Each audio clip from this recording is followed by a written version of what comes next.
अहिले चाहिँ म फिलहाल यहाँनिर यो बिर्तामोड हस्पिटलमा छु हो। बिर्तामोड हस्पिटल चाहिँ यो रहेछ आईको आँखाको हो। एकदम राम्रो रहेछ, प्राइभेट रहेछ हो। मेन अरिजिनल चाहिँ यता पर छ अरे हो। मेन अरिजिनल हो यसको चाहिँ बिर्तामोडको चाहिँ। यो चाहिँ नयाँ प्राइभेट, नयाँ भन्दा पनि पुरानै हो हुनु चाहिँ। यहाँ म 14 साल पछाडि आएको। मेरो गाडी चाहिँ यहाँ छ पार्किङमा यतापट्टि। तपाईँहरू आइहाल्नु भयो भने चाहिँ यो हाइवे, यहाँनिर हाइवे रहेछ हो।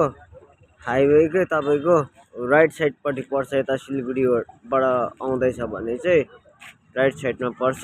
टक्क यस्तो गेट छ। यो यता सिलगढीबाट आउने, यता आउने, सिलगढीबाट आउने हो।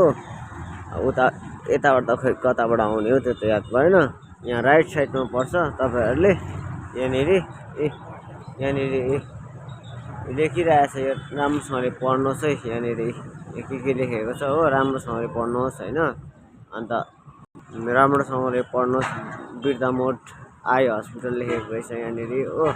राम्रोसँगले पढेर आउनुहोस्। यहाँनिर राम्रो छ हो, एकदम राम्रो देखाउँदो रहेछ। पहिला म 14 वर्ष पछाडि आएको है यो जग्गा चाहिँ हो। तपाईँहरूले होइन, तपाईँहरूलाई इच्छा लाग्यो भने चाहिँ यो चाहिँ एकदम राम्रो हस्पिटल रहेछ। पहिला मेरो सरले पनि पहिला पुरा यही हस्पिटल देखाएको हो।